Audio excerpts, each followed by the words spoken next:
Hello students,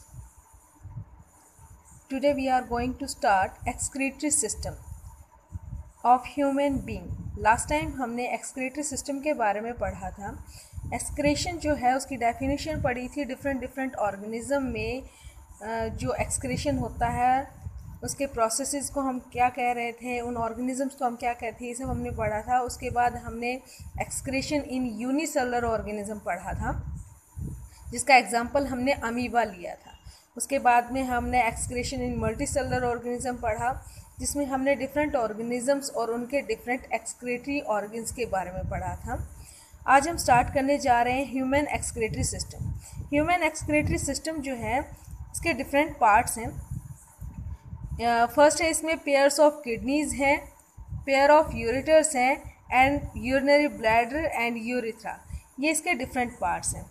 as shown in diagram जिसे दिखाया गया है, पेयर्स ऑफ किडनीज यहाँ पे प्रेजेंट हैं, पेयर्स ऑफ यूरेटर्स हैं, ट्यूब लाइक स्ट्रक्चर्स हैं, यूरिनरी ब्लैडर और एक tube like structure that is urethra. Side में जो हमारी किडनीज हैं इनके ऊपर एड्रिनल ग्लैंड है जिनसे हॉर्मोन्स रिलीज होते हैं, नेफ्रिन एंड एपिनेफ्रिन, जिसके डिफरेंट फंक्शंस होते हैं. आज यहाँ पे हम डिस्कस करेंगे सिर्फ ह्यूमन एक्सक्रीटरी सिस्टम.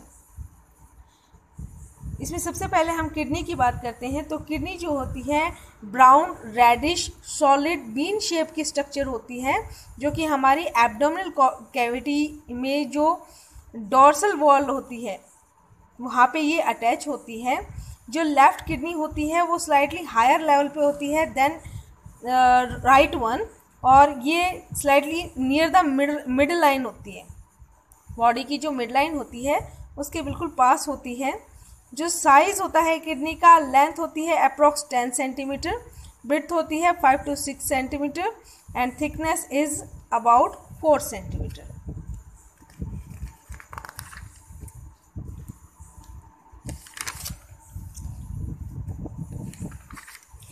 उसके बाद जो हमारी किडनी है इसमें एक कॉन्केव शेप की फिशर हमें नज़र आती है, दैट इज़ इसे हम क्या कहते हैं, हेलियम या हिलस भी हम इसको बोल सकते हैं. किडनी की जो स्ट्रक्चरल और फंक्शनल यूनिट होती है, जो बेसिक यूनिट होती है, दैट इज़ नेफ्रॉन. उसके बाद हम बात करते हैं यूरेटर्स की. यूरेटर्स भी हमें पेयर्स में मिलती है.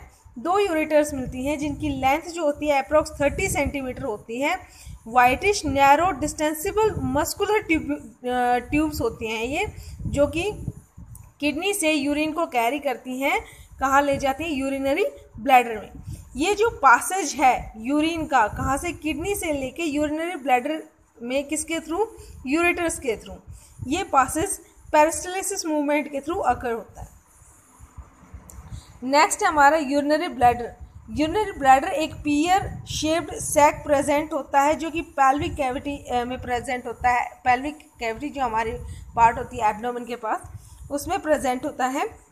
इसकी कैपेसिटी होती है 300 to 800 ml. 300 से 800 ml तक हमारे जो यूरिनरी ब्लैडर है वो स्टोर कर सकता है. उसके बाद हम बात करेंगे यूरेथ्रा की.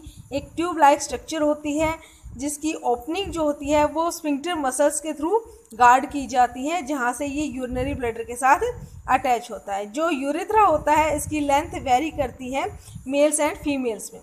मेल्स जो है उनमें जो यूरेथ्रा है उसकी लेंथ होती है अप्रॉक्स 20 सेंटीमीटर. जो मेल्स होते हैं उनमें पेनियल यूरेथ्रा भी हम इसको बोल सकते हैं. इसकी लेंथ जो है इसे मेज़र करते हैं 20 सेंटीमीटर के अप्रॉक्स. जो फीमेल्स होती हैं इनमें जो यूरेथ्रा की लेंथ होती है वो होती है अप्रॉक्स 4 सेंटीमीटर. डिफरेंट होती है दोनों में. उसके बाद हम बात करते हैं जो हमारी किडनी है उसकी स्ट्रक्चर और फंक्शनल यूनिट यानी कि नेफ्रॉन के बारे में. नेफ्रॉन जो है बेसिक यूनिट होती है हमारी किडनी की. जो नेफ्रॉन होता है करीब 1 मिलियन नेफ्रॉन हमें ईच किडनी फाउंड होते हैं, मिलते हैं. हर एक किडनी में करीब 1 मिलियन नेफ्रॉन्स मिलते हैं. जो हमारे नेफ्रॉन होते हैं उसके 2 मेन पार्ट होते हैं, Malpighian body and renal tubule. अब हम स्ट्रक्चर देखेंगे. स्ट्रक्चर के अकॉर्डिंग क्या कह रहा है, ये हमारा नेफ्रॉन के स्ट्रक्चर है। नेफ्रॉन के स्ट्रक्चर में हम पढ़ेंगे, हमने बताया कि एक हमारा माल्फिजियन बॉडी होती है और एक होती है रेनल ट्यूब्यूल।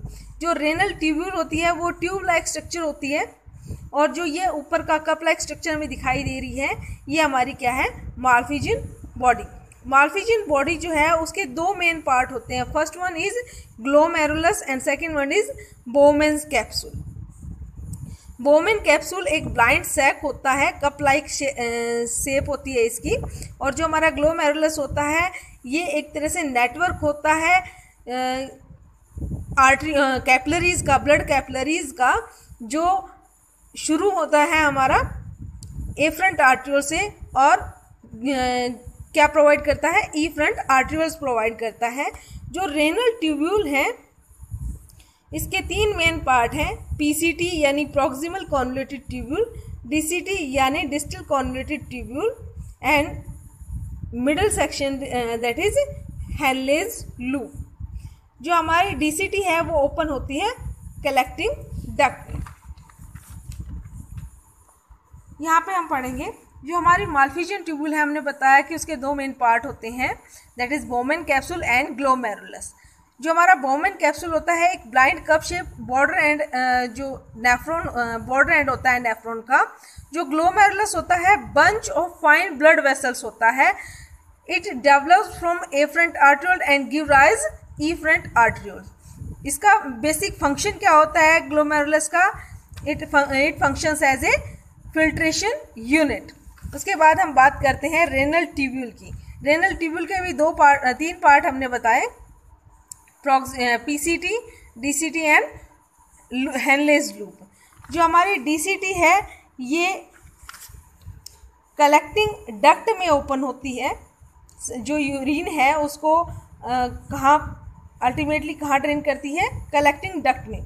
कलेक्टिंग डक्ट जो है वो आगे चल के पैरामिड्स और कैलेक्स में ओपन होते हैं। कैलेक्स जो है वो पेल्विस की फॉर्मेशन करते हैं और पेल्विस से हमारा यूरिन कहा जाता है यूरेटर्स के थ्रू यूरिनरी ब्लैडर में।